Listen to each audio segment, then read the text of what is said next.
நாளும் தம்முடைய பிள்ளைகளுடைய வாழ்விலே பாருங்க, அவர் அவர்களை தெரிந்து கொள்ளுகிற போது அவர்களுடைய பலத்தை, பணத்தை அல்லது அவருடைய சரீர பிரகாரமான வளர்ச்சியை வைத்து அவர் அவர்களை தெரிந்து கொள்ளவில்லை.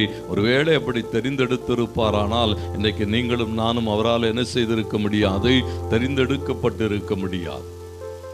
ஒன்றுமில்லாதவைகளிலிருந்து ஆண்டவருக்கு மகிமை உண்டாகட்டும். கர்த்தர் நம்மை தெரிந்து கொண்டார், தேவனுக்கு மகிமை உண்டாகட்டும். ஏன்னா நம்மை ஆசீர்வதிக்க விரும்பினவர்.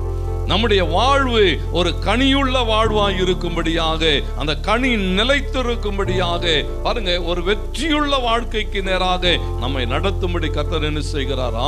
நம்மை தெரிந்தெடுத்திருக்கிறார். ஆகையினாலே ஒவ்வொரு நாளும் கர்த்தருக்குள்ள என்ன செய்ய வேண்டி இருக்கிறதா?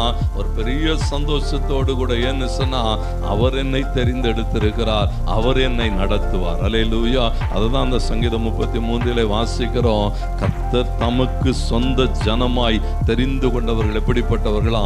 பாக்கியவான்கள் என்று எழுதப்பட்டிருக்கிறது. ஆண்டவர் உங்களை என்னையோ ஒரு பாக்கியவான்களாய், பாக்கியவதியாய் தெரிந்து கொண்டு இருக்கிறார். பாருங்க, அந்த சூழல்களுக்கு நடுவிலே கர்த்தர் நம்மை நடத்துகிற போது தேவனாலே தெரிந்து கொள்ளப்பட்டிருக்கிறோம். அந்த நோக்கத்தை இன்றைக்கு நாம் நிறைவேற்றியாக வேண்டும்.